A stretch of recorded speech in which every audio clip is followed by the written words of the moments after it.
a brief introduction. Okay. So we have a few persons here. I think that they might be joining us for the very first time. I don't know if we'll have that time to introduce them or themselves to us, but you can do that in the comment section. And you see the chat box. Just introduce yourself with your name and where you're joining us from to save us time. And we'll be starting now. Director that already gave us the brief introduction will be taking us on today's training section. So we are about to start. For those that left and just came back, I see somebody just came back. I said, if you're just joining us for the first time, we just give us a brief introduction in the chat box, your name and the location you're joining from. Thank you very much, and we'll start the training now.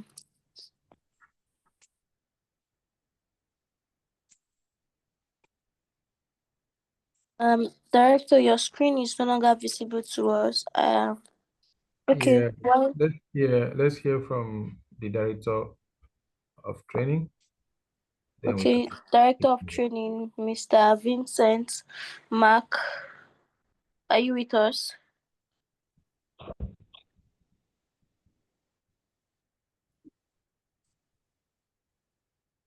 Director of Training, Mr. Vincent Mark, are you with us?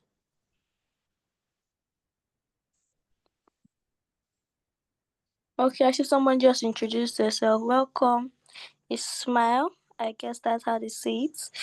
From Kotagora, Niger State. You're very much welcome, sir. For those that are just joining, I said you should give us an introduction of yourself and the location you are joining us from in the chat box. And our director for training will be taking over. Director Vincent Oba, please, are you with us? Okay. So we are going to begin the training now. It's going to be a very brief session and training today. Thank you very much. Handing over now.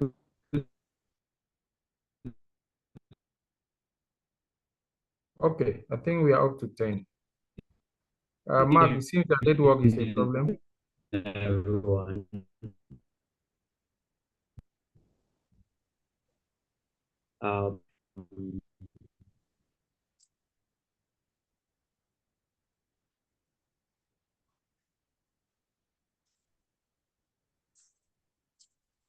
Okay, so permit me to proceed. We cannot hear from Mr. Mark clearly. I think his network is not that friendly. As we said, today's session will be very brief. We will be looking at urban sackback and container farming. Urban sackback and container farming. It's a public session, it's free, but even at that, we still be having we'll still be having another session next Sunday. It's 13 weeks, 12 weeks. So this is a second week. Every Sunday, 9 p.m. It hosts. We'll be learning every week. Last week, a recap. We actually had Professor Ninola from the University of Zaria, Ahmadu Bello, University of ABU. He took us on biochar and composting. You know, as we said, we are actually here to lead the campaign for regenerative farming. We are so concerned about human health, and we are so much concerned about producing food that is very healthy. We don't want our food should not be poisonous, but that is AgroGreen. We are against poisonous food. So permit me to take you into today's session, being on the urban sackback container farming. So once again, good evening, everyone, and welcome from Katsina, Ondo, okay, Niger State, Akwa Ibom State, Abuja. I can see Kaduna. I can see Benue State, the food basket of the nation. Please, if I've not mentioned your state, don't be offended. The moderators will do so. Today's topic is urban sack bag and container farming, which we all see is trending now. This session is proudly brought to you by AgroGreen Dynamics Ltd, the training wing called Green Skills Academy, and it is given free to the public and also to members of our community called AgroGreen Farmers Cooperative Society of Nigeria. So with that being said, what is urban farming? Urban farming simply means growing food in towns and cities. It is a way to produce fresh food close to where people live, and sack bag or container farming is one of the easiest, low-cost ways to practice it. It is seasoned. In this session, we'll learn the basics. It's just about 30-minute session. If I'm timed well, I believe the moderators will be able to time me well. So it will be a brief session. We'll learn the basics, see what crops we can actually grow, and cover how anyone can start, even with a little space, no matter how little the space is. So you can see that land scarcity is also another function, food security, and urbanization. Urban sack bag container farming is growing food in limited urban spaces using innovations to transform spaces and so. So we know about this, but the technicalities part of it might be not common. So it helps in terms of fresh food at your doorstep, income from small spaces. You can be making money from that, your small spaces, very little space. It helps families to save money by producing food at home. I will use a typical example. I spoke with many farmers at the course of this project, and I've met with some farmers that told me boldly that the food they eat in their houses is not the same food that they are selling in the market. That's what they told me. The food they are selling, they are eating in their house is not the same food they are selling in the market. I don't know if you are aware of that or if you are one of such farmers. They don't sell that food in the food they sell in the market is not the same as the one they eat in their homes. Reasons because of their practices. They know that the herbicides are very harmful. They know that the pesticides are very harmful. As long as it is harmful to As far as it's harmful to pests, it's also harmful to human. That's why most of the food we export out of Nigeria, the first thing they check is they call it chemical residue.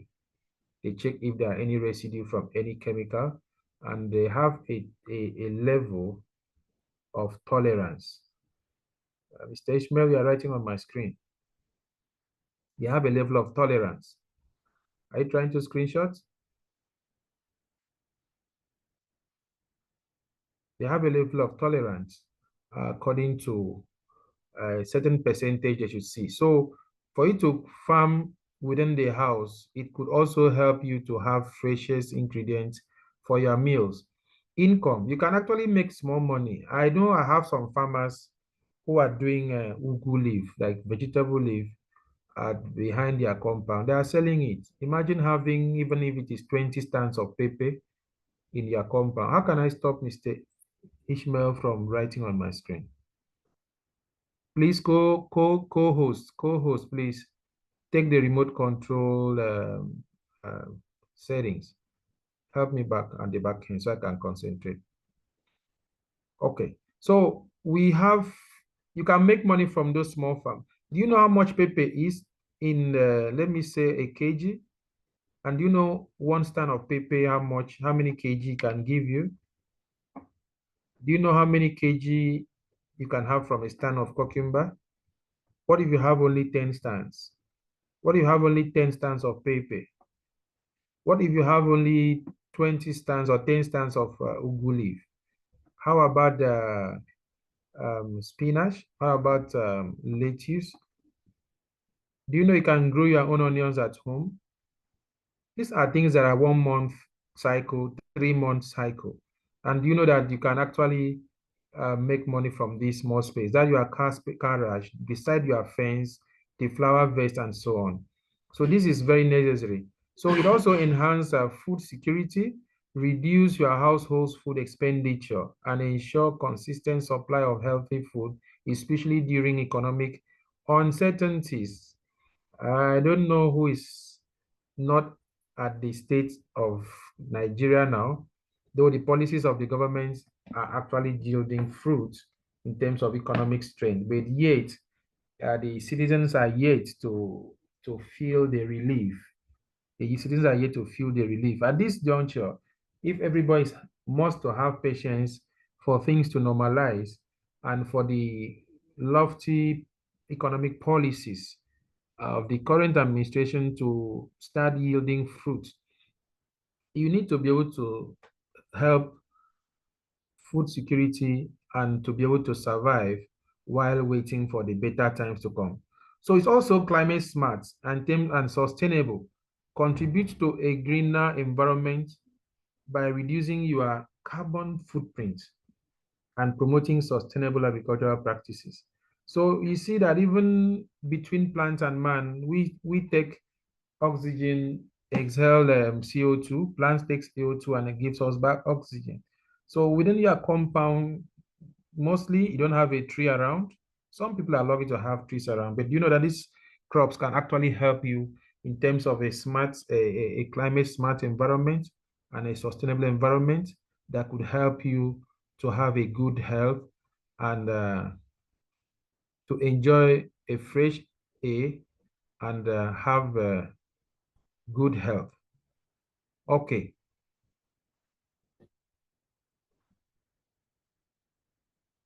a moment, please.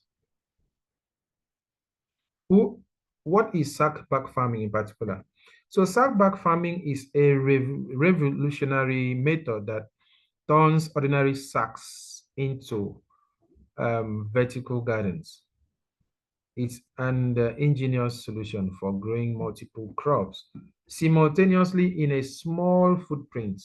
Okay, so you can do vertical growth, can do multiple crops, you can do any space is okay, perfect for backyards, balconies. What about the rooftop? If you are having a decking at the rooftop, or you have this current roofing that has a decking at the end of it, you can use that for that. And any unused area in your compound, people now, if you check online, you can see people actually even remove some interlocking stones in their premises just to plant in between the interlocking stones. I don't know if you have seen that. Just to generate your own tomatoes, just generate your own pepper, generate your own vegetables, generate those things. They are very necessary. You need rosemary in your compound. You need scent leaf. You need them within the compound. You need to do that. You need to also make small money from this your garden within the house. It can pay some bills. It can also help mostly in food security. Many farmers are doing um, sack-back farming now, even in the bush. I don't know if you understand what we mean. If I want to go into details, we have a complete course on this. We have a complete course on sack-back farming and urban farming. By the time you get enrolled into the Green Scale Academy, you'll be able to have a complete course on this. You see that there are a lot of things that is involved. If you are aware that most people now are farming without the soil because of pathogens and a lot of problems we farmers are facing from the soil, the sack-back farming is also another way of being sure of what you are planting on, because you are the one that knows exactly what you are planting on. So instead of planting on any soil that had already been degraded by the use of chemicals or that already has existence of pathogens. Pathogens are one of the major causes of losses in the farming, especially at the regenerative stage, at the germination stage, especially at that stage. And that's one of the reasons you see we do pruning. I don't know if you know that about pruning. You have to prune your crops not to allow sand from the soil to touch the leaves when it rains. And this is more reason that greenhouse farmers are making more profit because of soil related issues. Thank God for Humi that has come to help us manage the soil wahala. Soil is a problem now. I don't know if farmers are here can confirm that we're having a lot of challenges with our crops because of soil. And mostly in the southwest, south, we have also problems with our farms because of acid rain due to the gas flaring on the atmosphere there. So those are the challenges we are having. So that is what sackback farming is all about. It's just as same as having the greenhouse. So what can you grow in your urban garden? You can grow tomatoes, I mentioned, peppers, leafy greens as spinach, lettuce, uku, I mentioned. You can do it tubers. You can do your potatoes vines there. You buy sweet potatoes, you can plant it. You can plant tubers. And the beauty of it is that you can plant as many, I mentioned scent leaf, I mentioned basil, I mentioned curry, parsley. All these things are needful, not only to health, even to the environment, if you know them, even to the environment. And you know that there are also pests. When it comes to regenerative farming, we recommend them in part of our pest management system. Part of our integrated pest management system. We recommend them very natural instead of chemicals. So you need them in your compound. And also note that you can do multiple crop in one sack bag. One sack bag can contain as many crops as possible. I think you can do up to 12 in one sack bag with the yam or the yam at the top, with the sweet potatoes beside it, with the other crops beside. You not only at the top, you plant at the top, you plant all the over the side of the bag, and at the base of the bottom of the bag, you can actually take scent leaf there, you can take uku, you can take rosemary and cool down there. So one bag can contain as many as possible. Looking at the container side, you can see within your compound, just this flower vase. Those flower vase, they should be making you some food. Do you have a flower vase is already built into your building? Convert it to a garden. It's beautiful waking up in the morning to talk to your garden, talk to your crops, see them, and go back to take your bath. So this way you can actually, in sack bag, as I said, to be very specific, you can have 15 different crops in one sack bag. 15, yeah. One sack bag can run you at least 15 crops in one sack bag. So if you have 10 sack bags or a space that can keep 10 sack bags in your compound, you can have 15 times 10 different crops and call it mixed cropping in one sack bag. It's very simple. It's low cost. The only that if I want to go into details, you need to work on the bag, the content of the bag. It gives you more certainty because you know the soil you are planting on. You are the one that actually composed it. I told you that last, it's about 30% or 40% of the content that should be sand.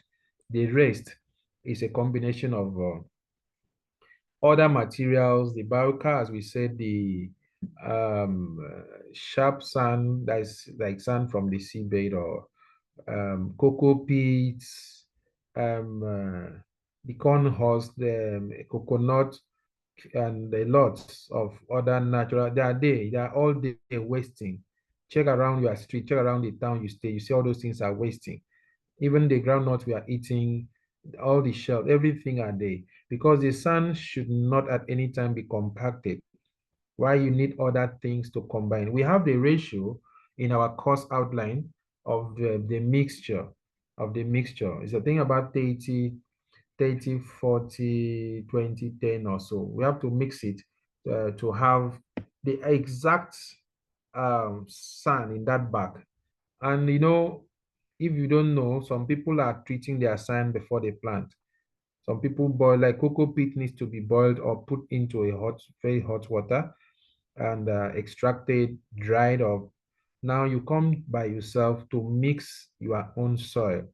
Know exactly what you mix, know what compost is there, know that make sure it is well fermented or rotted.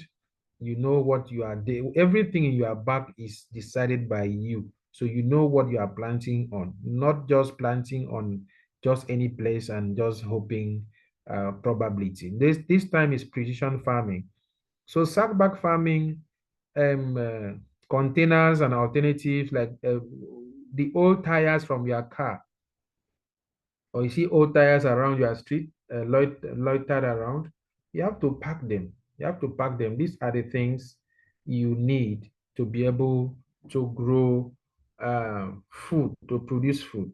So soil mix, as I said, soil is the heart of sack farming, even normal farming on the farm. It is soil, and that's where you have us as far as AgroGreen is concerned. At the AgroGreen way, we keep emphasizing the soil, the mother earth is very honest. What you give to it is what you have. Anything you want, give it to the soil will not disappoint you. So the foundation of everything, thriving urban garden, is a rich, healthy soil mix, as I said earlier. So you see the loamy soil, you see the organic compost, you see the rice husk or ash, you see the other alternative, local alternative, consider adding palm kernel ash or maize cob ash or additional potassium and phosphorus are vital to flowering and fruiting. But Humicare WSP is there. That's why we have WS and Humicare. That's the advantage we have for sackback farming. Once you have Humicare and inculcate it as part of your soil prep, during soil preparation, you can be sure of overcoming a lot of things. So you can see that the rice husk or ash is keeping it airy and fertile. Then Humicare now comes in, helps the water retention, improves the root development, and makes crops stronger against stress. It's not only humans that have stress, so crops have stress too. So Humicare is there to help your crop to be stronger against stress. So this is a very important part of sackback farming because the soil volume is limited. The soil volume is very limited. So might be you have heard about sack farming, you have tried it before, it didn't work out. It's just because you saw people planting on sacks. You only go buy sack bags or pick up your empty rice bag, pick up your empty cement bag and start digging sand, put inside and think you've started sack bag farming. That might have been the problem. That might have been the problem. So the soil is a major thing. So how to set up your sack bag farm, your sack farm, yeah. One, choose a strong sack. It will be cement bag. Rice bag is bigger, and that will give you room to plant up to 15 different crops on it. Yes. It will give you room to plant up to 15 different crops on it. The yam can be at the top. The potatoes can be on the sides. There's a way you open the sides. When we go to the practical session, if you are lucky to be attending of our practical sessions at any of the centers that will be announced at the end of this program, you will see how sacks bags are done. Even if you can't attend in person, but once you registered for the practical, at the location, everything will be made to be available live. You can participate, ask questions during the live training session. The director for training, myself and co, will be working on that. It will be a live streaming practical session for those that are not able to attend in person. We can ask questions. But remember, that part has it has a little commitment in terms of payment because the cost of the practical materials the cost of the everything will be covered by participants. Though the organization might subsidize, even the facilitators also, they won't work as, it's not a ministry or crusade kind of a free thing. And once you pay, you'll be able to pay attention. So for now, the information we give you, you can do more research and start practicing it. So choose a strong sack, put small stones or gravel at the bottom of the bag of the sack. This is to help in drainage. Now add layers of soil mixed with organic matters. Then plant crops at the top and sides. Water gently, avoid flooding. And that it, you have your sack farm ready. Remember stones at the bottom, a mixed soil, like I mentioned earlier, we listed some of those things, rice hulls, even the corn, is it cob? Those, everything are very useful here. If you have a biocar, it's needful. Otherwise that, I think charcoal, very little charcoal, just being there could serve as a magnet for those pathogens. They can actually magnet the pathogens to themselves, not allowing them to attack your crop and your crop directly. So all these things are working both for drainage, both to avoid this the compact, the soil to become compact, and not allowing aeration to take place. They are all there to help in one thing or the other. So when you have the complete soil mix and the ratio, for those members, you can ask for it. We can send to you if you want to practice it.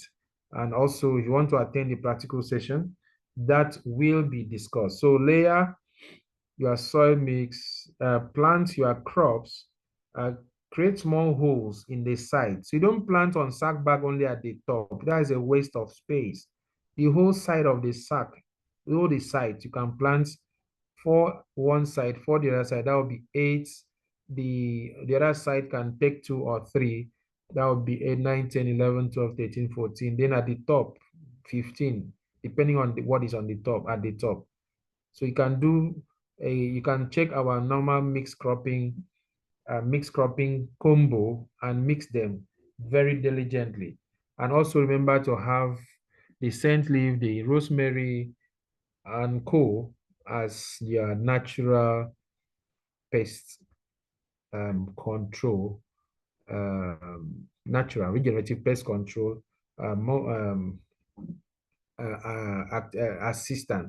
assistance, while we still fall back to our neem products for pest and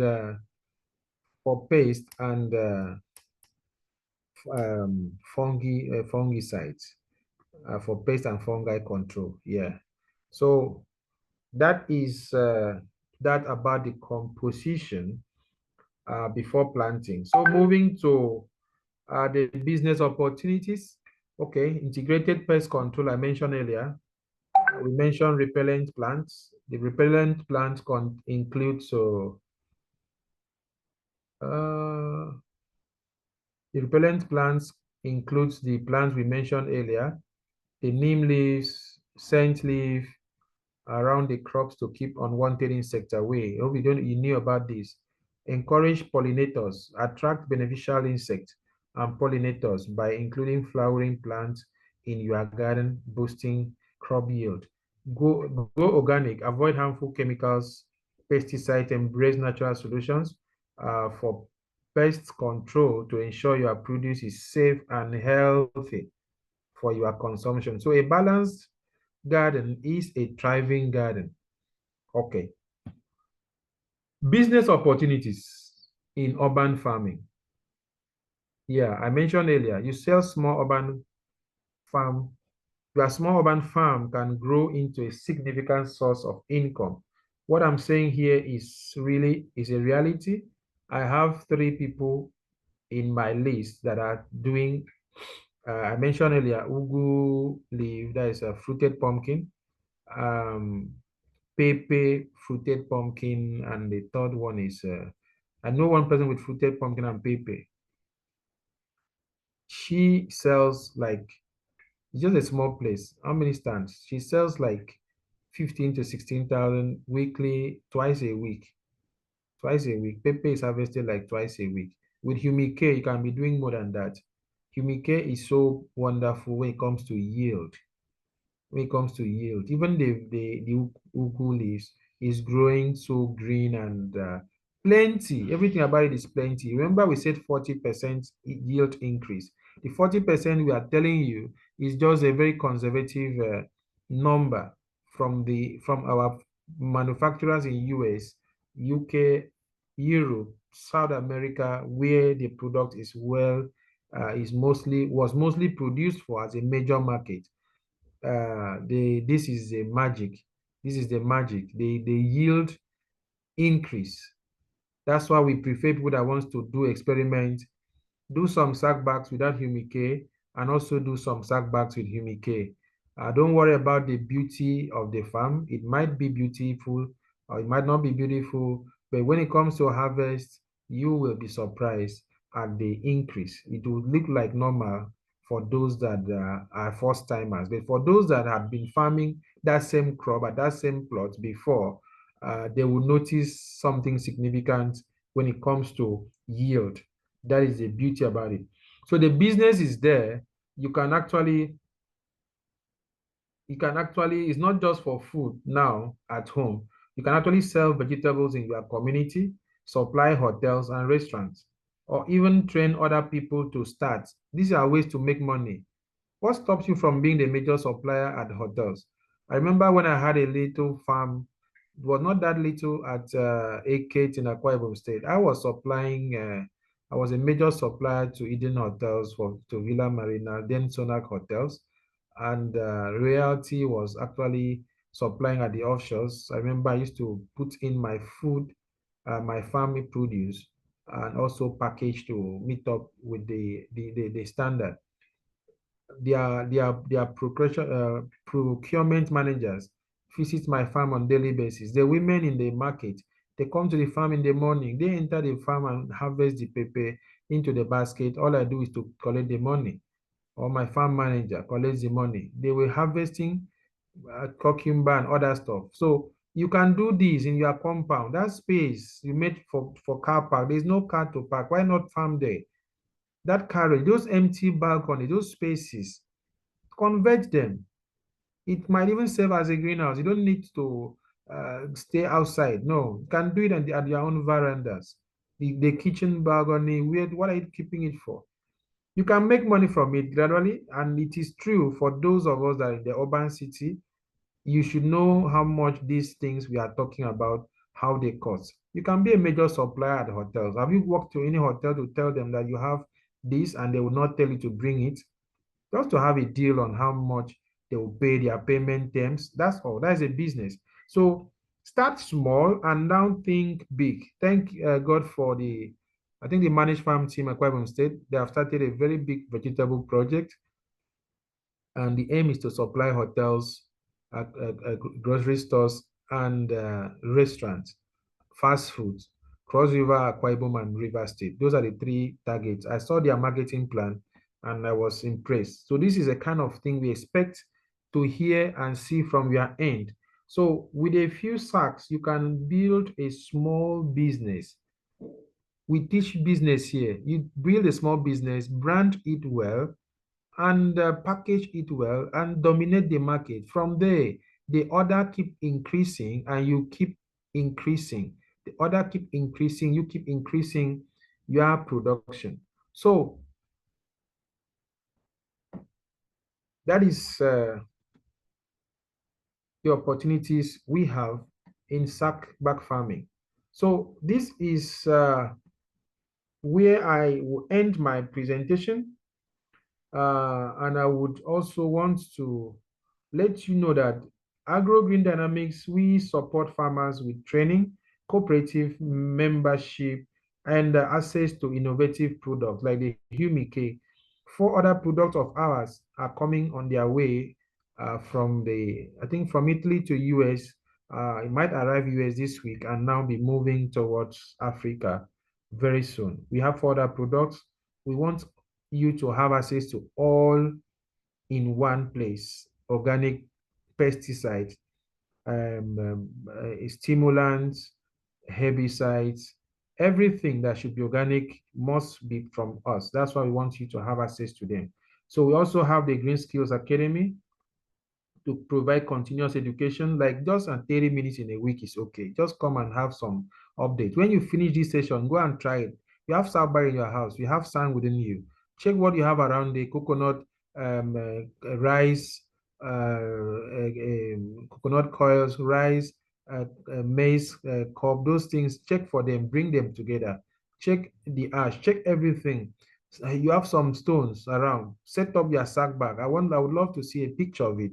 I think Mr. Vincent shared his own once from his backyard. That was spinach. Am I correct? I saw the picture some times ago. I thank God that the people we are working with are practically implementing what we are teaching. So if we are yet to practice, it's not a problem. So it's not our own fault, but we've done it. We have shared it with you. Now we also, um, if you are ready to start, we are ready with you. We are going to help you set up a sack bag practically, either on site. It will be hosted at different states or different geopolitical zones, or you can still participate through a live streaming session at the field. Last week, we took Bioka, and we are moving towards having an access from the Bajero University Kano on how to get the practical done. We see their machines and how it's done. It will be done for those that will be there physically, and for those of us that would not be there physically, you can watch the live streaming, but each will attract some fees. That's why I'm just telling you. I think the prices were posted at the initial announcement. You can contact our sales team, Peace or IO. They will get your name registered, or they will send out a link, a form. I think that will be done this week. They will send out a form for those that wants to attend the practical session. We saw your comment on the last form. Yes, once you said yes, they will send you a form and a payment method so that we can start grouping you according to the closeness, the states and the location closer to you. And you have an advance, at least 2 weeks to 1 month notice to be able to be there in person. If you won't be there in person, you also have the option to join virtually. So that will be done. And also, by God's grace, by end of this month, we are about to launch our first climate smart village in partnership with the federal government. I might not be able to list the ministries and parastatals that we are working with for now, until it's made public. It will be on the news, it will be on the national dailies, it will be on the national news. So you know much about it. For those that joined earlier, I already listed them. I don't want to list them again now because we are now recording and the session will go live. So with the news will come, we'll only break the news once it's ready. But by end of this month or beginning of September, we are launching the first climate smart village with about a minimum of 50 hectares of land, and all registered members of AgroGreen Farmers Cooperative Society of Nigeria will be allocated plots at least a minimum of 1 acre or more, depending on our membership strength. So if you are yet a member, please get the membership application form. Now that it is still 10,000 naira, fill, submit, pay your registration fee to be in the list, or you get your own cooperative with 40,000 naira, 40 or 50,000 naira to register. And if your cooperative registers, the cooperative will be entitled to 5 persons who will have also the voting rights at the AGM. Also have the voting right at the AGM. Those 5 could always represent your cooperative at these issues like this. The climate smart village will be at 6 geopolitical zones. So the first one we are launching will be at the south-south. After then, we now move to the next geopolitical zone, It's a project that will be taking us between now and next year to complete about 524 hectares of land. 524 hectares of land. So you will know more about it at the group. If you can lead your state, form your cooperative, mobilize so that we can carry you along. We'll be citing projects at locations we have existing cooperatives so that you will be the managers of those projects. While our members nationwide can own the project, but you will serve as the managed farm team for on behalf of the entire organization. So thank you very much for attending my class. Moderators, check the time remaining if we can take questions. Thank you very much. Thank you very much, sir, for that powerful and impactful training and knowledge towards urban farming and sack bag farming. So we have 4 minutes on our clock, and if anybody has a question you would want to know more, you can just quickly raise up your hand or you unmute and ask your question quickly before we wrap up this section. And myself and my colleague Ayomide will be dropping our contact details on the chat box so for other follow-ups. So please unmute and ask your question. We have 4 minutes on the clock before we wrap up.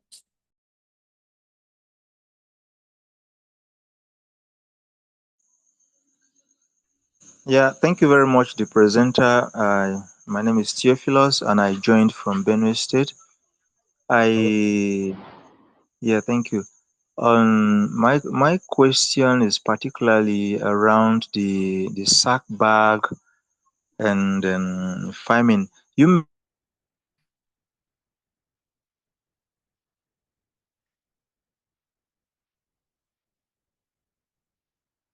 I think I've lost. and hello. Yeah, I can hear you back now. Yes, we made mention. You made mention that we can have 12 different crops planted on a particular sack, Up to and you 15. tried up to 12, right? Up to 15. Up to 15. So, and the 15, does it cut across? I know there is. I mean, like that technical and technical words to there are different types of crops, like the granules, or we call them the cereals, and the maybe you Yeah, can help me the out on this. tubers, the Yes, tubers. yeah. And I know that technically some of these crops they benefit each other. Yes, Some revives or revamps the soil, yes, while some crops also sap from it yes. and become more healthy in growth. So is that the reason behind having up to 15 of them planted on a particular sack? Yes, because of the effects they share in terms of benefits. We have the combination, like for instance, at the top center, the top of the bag, you can have main cash crop like tomato, or also you can have pepper at the chili or bell pepper, any of them at the top. You can have to also have okra at the top. You can also have yam, the mini set at the top. So when it comes to the top, you have either of these. The yam is trending now on Saxback quite well. Then on the side of it, we can have spinach, green, and fluted pumpkin on the side. Water leaf can grow on the side. Lettuce can grow on the side. Scent leaves, curry leaf, onions can grow on the sides of the bag. So you can have the whole bag pierced all around the back plus the top. It makes you 15 stands. You can have 15 stands of crop on one sack bag, while some like the scent leaves and co, the rosemary are they to resist or repel insect or bad pests as pesticide. They repel them. Some also could be there like curry or so Their flowers, even the scent leaf flowers, can also attract pollinators also. So you see, both of them are working hand in hand. Some are they at the base day to take the last water that drops down, while some are here at the center to also help in the aeration of the soil, and so on and so forth.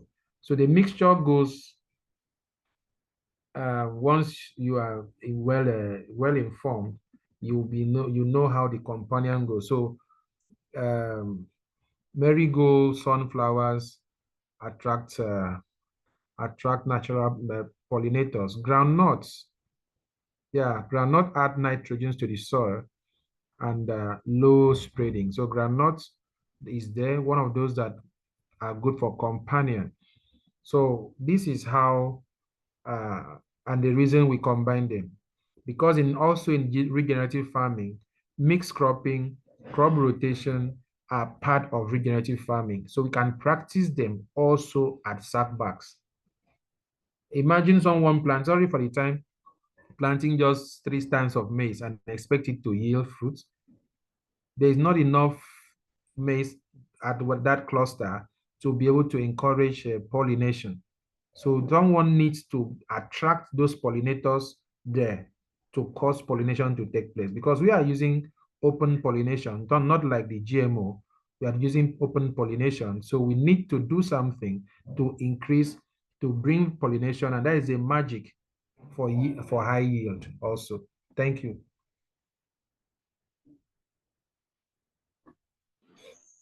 Thank you very much for your answers, sir. Thank you.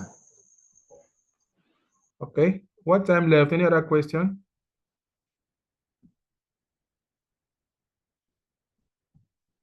Okay, so we are come to the end of this training for today. It seems we do not have any other questions from any other participants. I and my colleague have dropped our contact details in the chat box, which if you have any other need or inquiries or how to go about with the membership registration, you're free to contact us by call or by WhatsApp. We are always available to respond to your inquiries. We either for the purchase of Humi fertilizer or for inquiries on membership registration. Thank you very much for joining the training today. See you Thank on you. next Sunday, same Thank thing, 9 p.m. Good night. Good night to you too. Good night, Good everyone. night. Good night, moderator. Good night, the presenter. Good night, participants. Nice having you. Thank you. Same here.